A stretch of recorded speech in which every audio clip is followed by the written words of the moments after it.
Are you trapped in a payday illusion, squandering your hard-earned cash on fleeting pleasures? It's time to break free from this fantasy and face the harsh reality. Every moment you squander is one step away from financial security. In this video, we will guide you through 7 essential things you need to do when you get paid. We start with the first and arguably the most important step, reassessing your net income.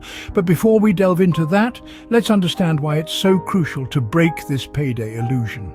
Most of us think of our net income as the income after taxes, but this is where we go wrong and overestimate the money we have. We need to first deduct any saving plans we have in place, such as 401k or Roth IRA. The Richest Man in Babylon by George S. Clason explains this concept so well. He calls this exercise of calculating your net income as paying yourself first. He says that it is essential to think of your savings as a bill and set aside your targeted savings in a separate account, untouched, so that you get in the habit of living on the money you're left with.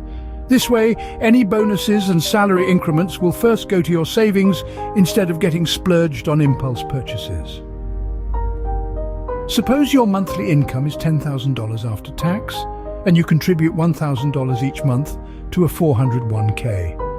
Then your real net income is only $9,000. Now this is the money you have to spend, save, invest, and pay off your debt with. Being aware of the actual net income helps us in keeping our money goals more realistic and makes us more money mindful. So, the moment you get paid, first calculate your real net income. While most people will tell you to pay off your debt as soon as you get paid, you need to understand how debt repayment works. Debt repayment is supposed to make you debt-free, not force you into taking on more debt. For example, every Friday when you get paid, go to the gas station and fill your tank up before you pay off your car payments. It sounds counterintuitive, but it makes a lot of sense. Suppose your car fills up in $1,000 and runs for the whole of next week. Spend that amount in cash at the station before doing anything else with your net income.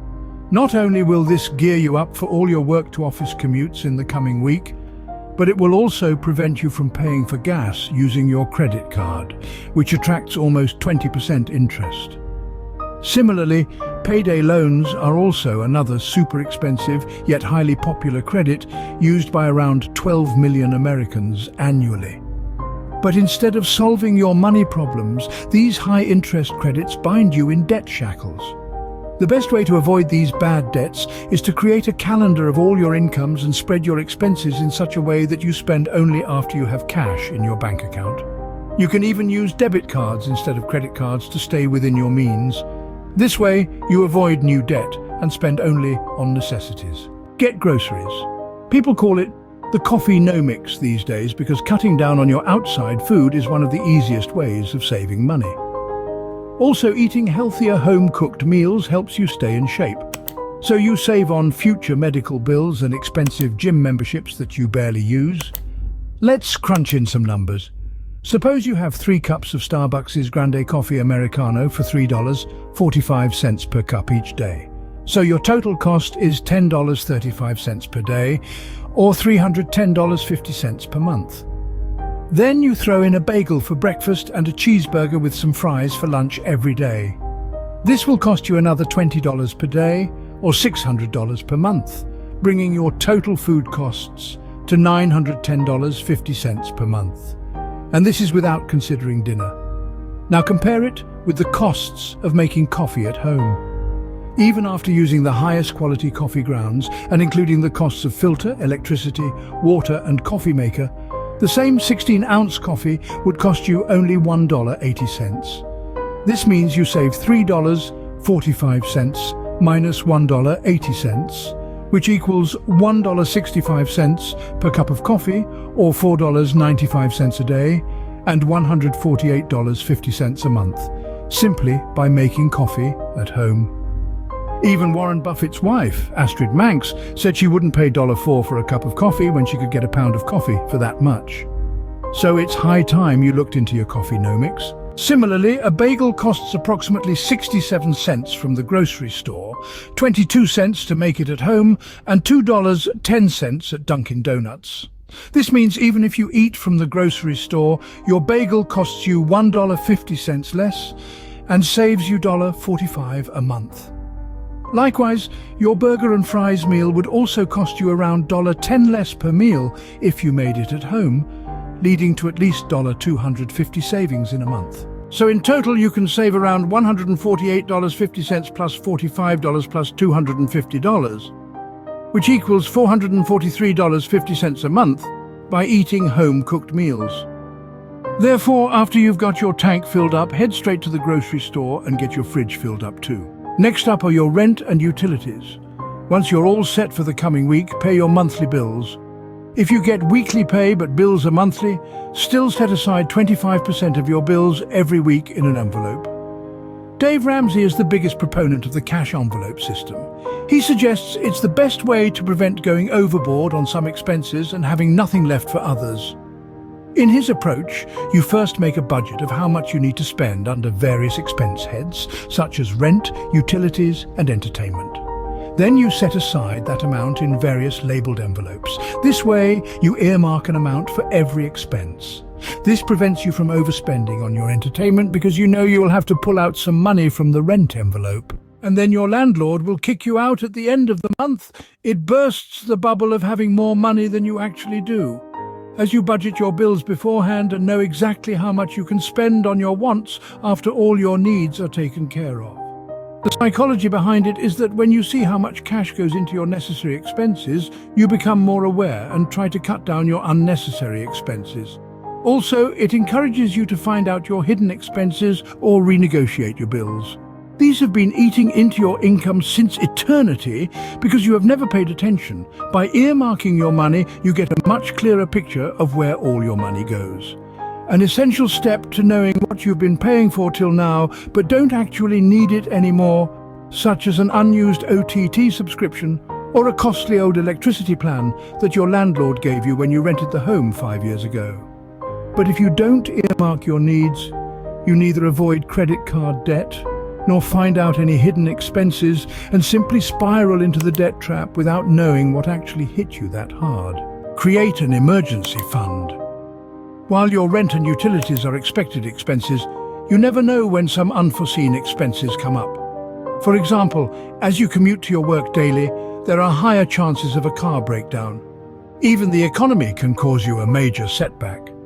Suddenly, if a pandemic like COVID-19 hits, you could lose your job or need hospitalization. You need to be prepared for such emergencies.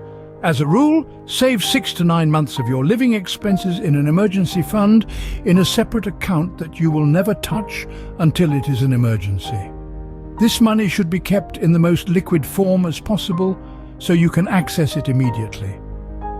But you should never save too much in this fund. The reason being, although cash in a bank creates liquidity for short-term emergencies, in the long run you lose money due to inflation. So always keep only the necessary amount, but not too much. Also, stick to the true definition of an emergency. Buying an iPhone just because it is selling for 50% off is not an emergency. So never touch your emergency fund for such impulse purchases. Pay your debt. Once you have a car full of gas, a fridge full of food, your bills are paid, and your emergency fund is juiced up, only then can you pay your debt with whatever is left.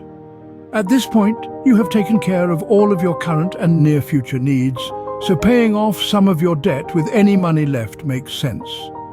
This strategy prevents you from taking on more debt and also paying off your existing debt as quickly as possible. Suppose you have 4 loans on you. 1. A car loan of $20,000 at 10% interest. 2. A home loan of $100,000 at 4% interest. 3. A credit card bill of $1,000 at 20% interest. 4. A student loan of $5,000. At 7% interest, there are 2 ways you can pay off all these debts. 1. The debt snowball method. This works best for most people because after following the first 5 steps, you barely have much left. So you pay the smallest dollar amount of debt first. Under this method, you will pay off the credit card loan first, irrespective of how much money you are left with, because it is the smallest dollar amount. For example, if you have $5,000 left, you can pay off the student loan in full, but you would still only pay $4,000 off that. and $1,000 from the credit card bill. The logic here is just like a snowball gaining size as it starts rolling down a hill. Once your smaller debts are paid off, you no longer need to pay off your interest on those. Then you can start paying the larger debts in larger chunks. 2. The debt avalanche method. In this case, you pay the highest interest debt first, no matter the dollar amount. So the faster you pay that, the more you save on interest, and the faster you tackle the other debts too. Under this method, the first loan that you will pay off will be the credit card loan, because that attracts the highest interest. But after that, you will pay the car loan before you go on to paying your student loan, even if you have the same $5,000 left with you. While it may take a little longer to pay off some debts like this, it drastically reduces the interest you pay. Although both methods are effective, you should always calculate which leads to lower interest payments and then pay off in that order. Otherwise, you can also consolidate all your loans into a single loan and just make one payment to simplify the whole process.